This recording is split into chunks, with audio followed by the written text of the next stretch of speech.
नमस्कार, hot topic में आपका स्वागत है। मैं हूं अखिलेश शर्मा। हरियाणा में मुख्यमंत्री नायब सिंह सैनी की अगुवाई में आज नई सरकार ने शपथ ले ली। मुख्यमंत्री समेत कुल 14 मंत्रियों ने आज शपथ ली।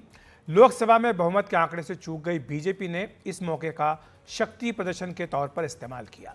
एनडीए शासित तमाम राज्यों के मुख्यमंत्री, उप मुख्यमंत्री और केंद्रीय मंत्री इस शपथ ग्रहण समारोह में शामिल हुए। नायब सिंह सैनी सरकार के शपथ ग्रहण समारोह के तुरंत बाद एनडीए के तमाम बड़े नेता बैठक के लिए चंडीगढ़ पहुंचे। पीएम मोदी की अगुवाई में यह बैठक राष्ट्रीय विकास के मुद्दों के साथ संविधान का अमृत महोत्सव मनाने और लोकतंत्र पर हुए हमले की 50वीं वर्षगांठ यानी आपातकाल की 50वीं वर्षगांठ पर खास तौर से चर्चा के लिए बुलाई गई। पंचकुला से चंडीगढ़ तक एनडीए का ये शक्ति प्रदर्शन देखने को मिला। शपथ समारोह में शक्ति प्रदर्शन किया गया है। इसमें प्रधानमंत्री नरेंद्र मोदी उनकी अध्यक्षता में ये बैठक की गई। शपथ समारोह में कई मुख्यमंत्री भी शामिल हुए। योगी आदित्यनाथ और हेमंत बिस्वा शर्मा इसमें शामिल हुए। भूपेंद्र पटेल और चंद्रबाबू नायडू, एकनाथ शिंदे और एन बीरेन सिंह, त्रिपुरा के मुख्यमंत्री माणिक साहा और उड़ीसा के मुख्यमंत्री मोहन चरण मांझी, अरुणाचल प्रदेश के मुख्यमंत्री पेमा खांडू और गोवा के मुख्यमंत्री प्रमोद सावंत, उत्तराखंड के मुख्यमंत्री पुष्कर सिंह धामी और मध्य प्रदेश के मुख्यमंत्री मोहन यादव, राजस्थान के मुख्यमंत्री भजनलाल शर्मा, छत्तीसगढ़ के मुख्यमंत्री विष्णुदेव साय, नागालैंड के मुख्यमंत्री नेफ्यू रियो और मेघालय के मुख्यमंत्री कोनराड संगमा, सिक्किम से मुख्यमंत्री प्रेम सिंह तमांग भी इसमें शामिल हुए थे। और नवंबर में महाराष्ट्र और झारखंड में विधानसभा चुनाव होने हैं। ऐसे में बीजेपी इस मौके को जश्न और शक्ति प्रदर्शन में बदलकर विरोधियों पर मनोवैज्ञानिक बढ़त लेने की कोशिश कर रही है। इसी पर चर्चा करने के लिए हमारे साथ तीन खास मेहमान जुड़ रहे हैं। हमारे साथ तुहिन सिन्हा हैं, बीजेपी के प्रवक्ता, रागिनी नायक हैं, कांग्रेसी प्रवक्ता, और रामकृपाल सिंह हैं, वरिष्ठ पत्रकार। आप तीनों का बहुत बहुत स्वागत है एनडीटीवी इंडिया पर। तुहिन जी, वैसे अमूमन जो शपथ ग्रहण समारोह होता है उसमें एक औपचारिकता भर रहती है, जनता का धन्यवाद देना, नए मुख्यमंत्री की शपथ लेना, नए मंत्रियों की शपथ लेना, लेकिन इसे बतौर शक्ति प्रदर्शन, एनडीए की ताकत के तौर पर दिखाना और मुख्यमंत्रियों का ये सम्मेलन करना, इसके पीछे बीजेपी की क्या सोच है? नमस्ते, सबको नमस्ते। देखिए, एनडीए एक परिवार है, तो जैसा कि आपने देखा जश्न के मौके पर और संकट के मौके पर सब एक होते हैं, और आज जश्न का मौका था। आज आपने देखा किस प्रकार से एकनाथ शिंदे जी भी वहाँ मौजूद थे, चंद्रबाबू नायडू जी भी थे, वहाँ अजीत पवार जी भी थे और सारे हमारे मुख्यमंत्री थे। तो ये जश्न का मौका है। निश्चित रूप से हमारे में एकता है। निश्चित रूप से हरियाणा की जीत के बाद अब हम झारखंड और महाराष्ट्र में जीत की ओर अग्रसर है। दूसरी ओर अगर आप कांग्रेस पार्टी को देखें तो कोई ऐसा अलायंस पार्टनर नहीं है कांग्रेस का जो कांग्रेस को दुत्कारता ना हो। नेशनल कॉन्फ्रेंस की बात करें तो चुनाव के दौरान भी दुत्कार रहे थे, और अब जब वहां मंत्रालय का फॉर्मेशन हुआ कश्मीर में तो कांग्रेस को बाहर रख दिया। अगर आप अखिलेश यादव की बात करें तो अखिलेश यादव आज से 1 साल पहले और अभी बहुत जल्द दोबारा कहते हुए पाए जाएंगे कि कांग्रेस बड़ी चालू पार्टी है। अगर आप शरद पवार की बात करें तो शरद पवार बोल चुके हैं कि कांग्रेसी जो है वो जमींदारों की तरह है जो अपनी हवेली की रक्षा नहीं कर सकते। तो यही अंतर है एनडीए और इंडी अलायंस में। एनडीए एक परिवार है, इंडी अलायंस एक अननेचुरल अलायंस है जिसका एक ही मकसद है मोदी जी के खिलाफ एकजुट रहना। जी, और रागिनी जी, यही प्रश्न आपसे भी। वो कह रहे हैं कि ये शक्ति प्रदर्शन है ये इसलिए दिखाया गया, एक कारण ये भी माना जा रहा है कि जिस तरह से जून में नतीजे आए उसके बाद से कांग्रेस ने कहना शुरू किया कि ये तो दो पार्टियों के समर्थन पर टिकी सरकार है, तो ऐसे में अब ताकत दिखाना और आप लोगों को ये बताना कि ये जो सरकार है, ये जो एनडीए, ये काफ़ी मजबूत है। अखिलेश जी, आज रामायण के रचयिता महर्षि वाल्मीकि जी की जयंती है, तो मैं शुरुआत करना चाहूंगी देशवासियों को शुभकामनाएं देते हुए और श्री रामचरितमानस की चौपाई के एक अंश से। आपने भी सुना होगा अखिलेश जी, भय बिन होए ना प्रीति। तो देखिए, जब तानाशाह डरा हुआ होता है ना तो वो कुछ भी कर गुजरने को तैयार हो।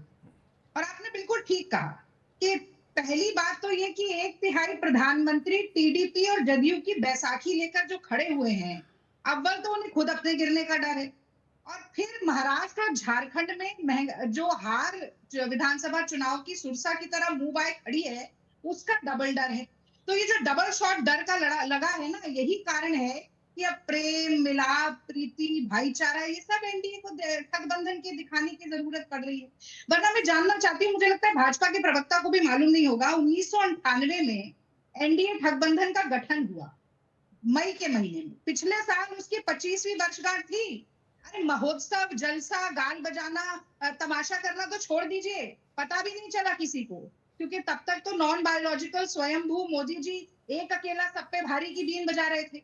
लेकिन असल में जनता ने उन्हें ये सिखा दिया कि एक अकेला सब पे भारी नहीं होता है, जनतंत्र सब पे भारी होता है। जी। और जब से उन्हें 240 सीट का ये जो झटका लगा है ना, तब से उन्हें एनडीए की याद आने लग गई। और एक बात जल्दी से मैं एक उदाहरण देकर खत्म करती हूँ कि देखिए ये गठबंधन कैसे चल रहा है। आज ही बिहार में ये खबर आ रही है कि 30 लोग जहरीली शराब से के सेवन से मर गए, जान चली गई उनकी।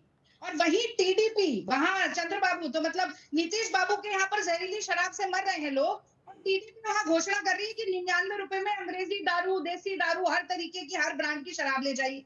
और दिल्ली में भारतीय जनता पार्टी शोर मचा रही है कि भैया शराब की नीति, आबकारी नीति, केजरीवाल को जेल भेज दो, ये कर दो। तो असल में पानी और तेल का मिलाप जैसे होता है ना, वैसे ही एनडीए के गठबंधन का मिलाप हुआ। ठीक है, तुहिन जी कुछ कहना चाह रहे हैं? तुहिन जी एक के बाद एक आरोपों की झड़ी लगा दी है, कह रहे हैं कि ये देखिए, डरे हुए हैं, मुझे लगता है इसीलिए ये साथ में आ वर्तमान रहे हैं। कांग्रेस, देखिए मुझे लगता है इस वर्तमान कांग्रेस पार्टी में आत्मसम्मान का घोर अभाव है। आपको याद होगा शराब घोटाले के पहले सबसे पहले इन्होंने ही केस किया था, लेकिन आपको ये भी याद होगा किस प्रकार से ये आम आदमी पार्टी के पीछे भागे अलायंस के लिए। आपको ये भी याद होगा कि किस प्रकार से भगवंत मान ने चुनाव के ठीक पहले इनका मजाक उड़ाया था। एक थी कांग्रेस कहते थे, उसके बाद भी अलायंस करते हैं। तो कांग्रेस पार्टी में जो है कॉन्फिडेंस की भी कमी है, आत्मसम्मान की भी कमी है। और हरियाणा में हार के बाद तो ये ऐसे बौखलाए हैं कि पता नहीं झारखंड और महाराष्ट्र में क्या होने वाला है। ठीक, अभी आप एक दूसरे के ऊपर आरोप प्रत्यारोप करते रहेंगे तो इसी में सारा समय निकल जाएगा। रागिनी जी, लेकिन मैं राम जी, जी को दिया तो एक हाँ, आप दे दी, संक्षेप में बोलिएगा क्योंकि रामकृपाल जी काफी देर से इंतजार कर रहे हैं। जी, मैं बोलूंगी, देखिए ये नैतिकता है इंडिया गठबंधन की, कि अगर हमें लगता है कि हमारा घटक दल भी अगर कहीं गलत है तो हम उस पर भी हम बात कह सकते हैं और निशाना साध सकते हैं। आप क्या करते हैं, आपने तो पहले 100 दिन में यू टर्न लेने पड़ गए, लेटरल एंट्री पे यू टर्न, वक्फ बोर्ड बिल पर यू टर्न, ब्रॉडकास्टिंग बिल पर यू टर्न, इंडेक्सेशन पे यू टर्न, क्योंकि मोदी जी जाकर घोषणा करते हैं, जदयू टांग खींचती है, टीडीपी लेकिन कल जब रागिनी जी मौका था रागिनी जी इंडिया गठबंधन को अपनी एकता दिखाने का, तो राहुल जी, प्रियंका जी, खड़गे जी सब वहां मौजूद थे श्रीनगर में, लेकिन आपके मंत्री वहां नहीं थे मंच पर शपथ लेने के लिए। ये तो विरोधाभास हुआ ना कि आप सरकार में तो हैं, सरकार को समर्थन तो दे रहे हैं। अखिलेश जी, उसमें भी हमारे लिए सीट खाली छोड़ी गई, तो आप गए क्यों नहीं? नहीं, सीट खाली छोड़ी गई। और ये जो और कहा गया, आपने ये कल का शो भी किया था मेरे ख्याल से इसी बात के ऊपर। और हमारे आपस में इतना तालमेल है कि ये घोषणा नहीं की कि अगर कांग्रेस पार्टी का कोई मंत्री नहीं है तो हम अपना मंत्री बना देते हैं और आगे चल जाते हैं। तो इसीलिए ना मनभेद है ना मतभेद है, पूरी तरीके से एक साथ खड़े हैं। और यहाँ पर एनडीए का ठगबंधन जो है वो धीरे धीरे करके कैसे चरमरा रहा है, ये आपको और कुछ दिनों में आगे पता चलेगा जब महाराष्ट्र और झारखंड में मुंह की खाएंगे। ठीक है, रामकृपाल जी आपको लाना चाहूंगा इस चर्चा में। आप किस तरह से देखते हैं आज जो एनडीए का शक्ति प्रदर्शन हुआ, सारे मुख्यमंत्रियों को, उप मुख्यमंत्रियों को एक मंच पर बुलाया गया, एक बैठक भी हुई है, करीब आधे दिन तक बैठक चली है, तमाम मुद्दों पर चर्चा हुई, इसमें सुशासन से लेकर के संविधान के 75 वर्ष, आपातकाल के 50 साल, इन तमाम मुद्दों पर विस्तार से चर्चा की गई है। जी देखिए अखिलेश जी, हार जो है वो तोड़ती है और जीत जोड़ती है। याद कीजिए 4 महीने 4 दिन पहले यानी 4 जून और 8 अक्टूबर जो नतीजे आए थे, बीजेपी की सरकार बनी, एनडीए की सरकार बनी, लेकिन विपक्ष ने ये माना कि बीजेपी और एनडीए हार चुका है। और जो भी है, मैं ये कहूंगा कि कुछ ज्यादा ही उत्साह में आ गया था विपक्ष, या एक ऐसी संजीवनी विपक्ष को मिल गई थी कि उसको लेकर के वो काफी ऑफेंसिव था और निश्चित तौर पर एनडीए थोड़ा डिफेंसिव सा लग रहा था। पूरी बॉडी लैंग्वेज नेताओं की या तमाम वो संजीवनी जो 4 जून को मिली थी, वो 8 अक्टूबर को वापस एनडीए के पास आ गई और ज्यादा ताकत के साथ आई, क्योंकि तीसरी बार जो हरियाणा में सरकार आई है उसका जो मैसेज है वो सिर्फ एक क्षेत्रीय मैसेज नहीं है, वो पूरा एक राष्ट्रीय मैसेज है जी। और वो एक ऐसी संजीवनी आई है कि जो एनडीए के साथ 2029 तक चलेगी। अब वो कितना संभाल पाते हैं अभी जो आने वाले महाराष्ट्र और तमाम इलेक्शन में दिखाई पड़ेगा। जी। अब आप देखिए कि जो एकता विपक्ष में दिखाई पड़ रही थी वो एक चुनाव हारते ही, आप देखिए सबसे पहले उद्धव जी के सामना में लिखा गया कि कांग्रेस जीते जीते हारना कोई कांग्रेस से सीखे।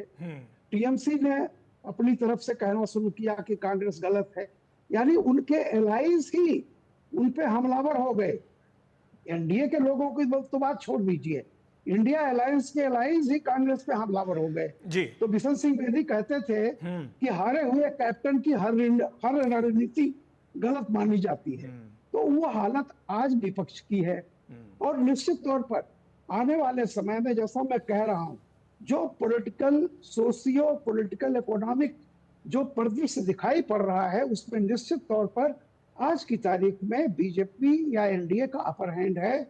और आज का जो मौका रहा, जितने लोग आए हैं आप देखिए सबको बुलाया गया, लेकिन जो मुद्दे शाम को डिस्कस होने थे वो क्षेत्रीय मुद्दे नहीं है, वो महाराष्ट्र का इलेक्शन नहीं है फलाना का, वो राष्ट्रीय मुद्दे यानी इमरजेंसी पर बात करेंगे। हाँ। तो बहुत क्लियर कट मामला है कि हरियाणा ने जो एक ताकत दी है, जो संजीवनी मिली है, उसका ढंग से एनडीए उपयोग कर रहा है आज। और एक बात बता दूं, वही आज एनडीए में कहीं इतराना नहीं हुआ है। मतलब ऐसा नहीं है कि किसी को आप दुखी करके अपना उत्सव मना रहे हो, ऐसी फीलिंग नहीं रही है।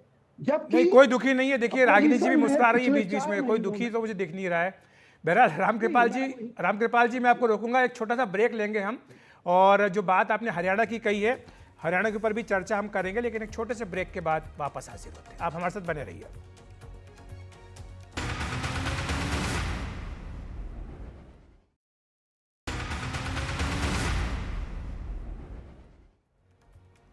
तो आज हरियाणा में नई सरकार ने शपथ ले ली। पंचकुला के दशहरा मैदान में भव्य समारोह हुआ। इसमें मुख्यमंत्री समेत 14 मंत्रियों ने शपथ ली है। हरियाणा की यह नायब सरकार कही जा रही है। इसमें कैबिनेट मंत्रियों का अगर नाम लें तो अनिल विज, जो कि 7वीं बार जीत करके आए हैं, इन्हें भी मंत्री बनाया गया है। कृष्णलाल पंवार, राव नरबीर सिंह, महिपाल ढांडा मंत्री बनाए गए हैं। इनके अलावा विपुल गोयल, अरविंद शर्मा, श्याम सिंह राणा, रणबीर गंगवा ये मंत्री बनाए गए हैं। 2 महिलाएं भी हैं, श्रुति चौधरी और आरती राव। साथ ही 2 स्वतंत्र प्रभार के राज्य मंत्री राजेश नागर और गौरव गौतम। किस जाति के कितने मंत्री, इस पर एक नजर डाल लेते हैं। ओबीसी के 2 हैं, शेड्यूल कास्ट के 2, जाट 2, यादव 2, ब्राह्मण 2, पंजाबी 1, राजपूत 1, गुर्जर 1 और वैश्य 1। तो यही बात जो हमने शुरुआत की थी, पंचकुला से चंडीगढ़ तक जबरदस्त शक्ति प्रदर्शन किया जा रहा है, और इसी पर चर्चा करने के लिए हमारे तीनों मेहमान हमारे साथ बने हुए। तुहिन जी, जो आज मंत्रिमंडल ने शपथ ली है, इसको लेकर के तमाम तरह की बातें भी हैं, जिसमें कि अनिल विज, वो तो खुद दावेदार थे, कहते थे कि वो मुख्यमंत्री बनेंगे।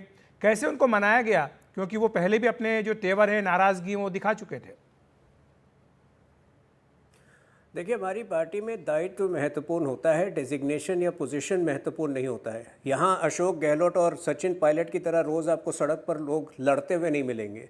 तो जो भी उनकी नाराज़गी थी, पार्टी के हित में, राष्ट्र के हित में, देश के हित में और राज्य के हित में, उन्होंने उस नाराज़गी को त्याग दिया। देखिए, बड़ा मुद्दा इस वक्त आने वाले समय में देश में एक जो लड़ाई देखने को मिलेगी वो है आर्थिक अराजकता बनाम आर्थिक परिपक्वता।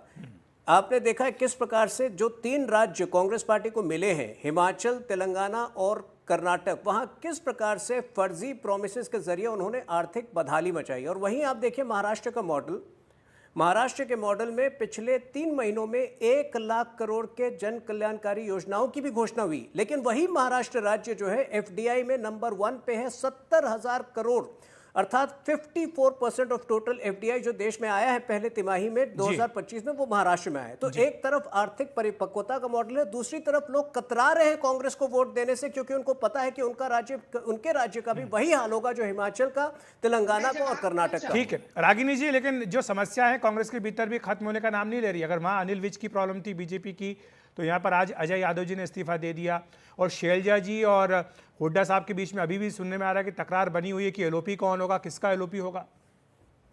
देखिए, करण कंबोज जी जो ओबीसी के चीफ थे भारतीय जनता पार्टी के, वो तो पहले इस्तीफा दे चुके हैं, अब क्या करें।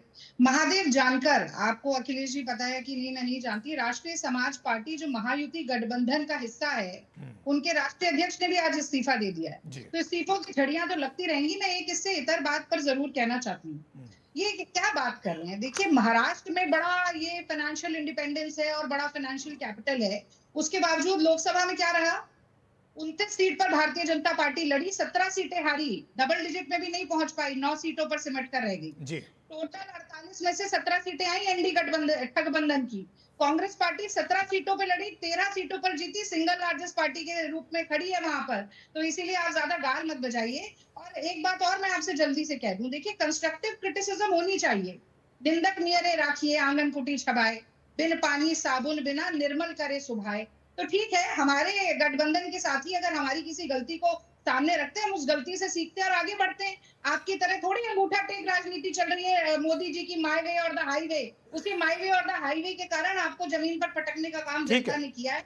तो अहंकार के बोल मत बोलिए, आप उसमें देखिए। और एक आखिरी बात अखिलेश जी बोल दूं कि यही मोदी जी जो कि कुत्ते के पिल्ले के साथ तुलना करते थे, घुसपैठिया कहते थे, कपड़ों के से पहचान लेते थे, आज महाराष्ट्र में मैं फिर से कहती हूँ जो डरे हुए हैं, तो आज मदरसों के टीचर्स की, प्राथमिक टीचर्स की 8,000 से 18,000 सैलरी कर देते हैं और माध्यमिक टीचर्स की 6,000 से 16,000 सैलरी कर देते हैं। तो इसीलिए जो हार का डर है, मैं फिर कहती हूँ, प्रीति रामकृपाल जी, यहाँ पर उल्टी गंगा बहा रहे हैं मोदी जी। जैसे जैसे रामकृपाल जी, आपने दोनों के तरफ सुन लिए, समस्याएं दोनों तरफ है, लेकिन जाहिर सी बात है कि दोनों का जो लक्ष्य है महाराष्ट्र की तरफ है। सवाल था हरियाणा का, बात महाराष्ट्र की कर रहे हैं।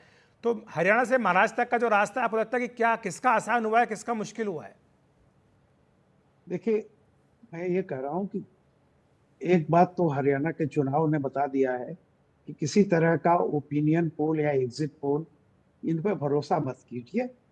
मैं इसलिए कोई फोरकास्ट नहीं करूंगा, लेकिन जैसा मैंने कहा, हरियाणा चुनाव से एक बात तो रागिनी जी भी मानेंगी कि जो एनडीए पर जो एक बादल से छाए हुए थे, हरियाणा के चुनाव ने एनडीए को बहुत हद तक राहत दी है। और इस बात को तो खुद और इंडिया अलायंस के राहुल जी ने भी इस बात को स्वीकारा पहली मीटिंग में, जिसमें शैलजा जी भी नहीं आई, हुड्डा को भी नहीं बुलाया गया। तो राहुल जी ने वहां कहा था कि लोग पार्टी से ज्यादा अपने हितों को लोग तवज्जो दे रहे थे, ये बात उन्होंने कही थी वहां। और याद कीजिए, 19 के बाद भी राहुल जी ने एक बात कही थी, जब लोकसभा में। आपकी आवाज ठीक से नहीं आ रही रागिनी जी, फिर से बोले।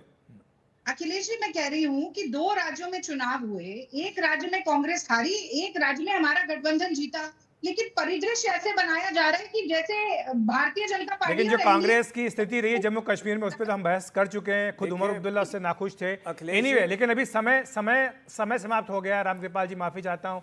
तुहिन जी, शुक्रिया आपका। रामकृपाल जी, शुक्रिया। रागिनी जी दे दीजिए। जी, शुक्रिया। मैं आपके पास फिर से आऊंगा, इस चर्चा को जारी रखेंगे किसी और दिन। लेकिन आज जो बात थी वो यही थी कि किस तरह से एनडीए ने अपना शक्ति प्रदर्शन किया है, और ये तब हुआ है जब कल श्रीनगर में इंडिया गठबंधन के जो सहयोगी थे वो सामने आए थे। लेकिन जाहिर सी बात है कि सबका जो लक्ष्य है वो महाराष्ट्र और झारखंड पर आकर अब टिक गया है। तो हॉट टॉपिक में आज इतना ही। नमस्कार।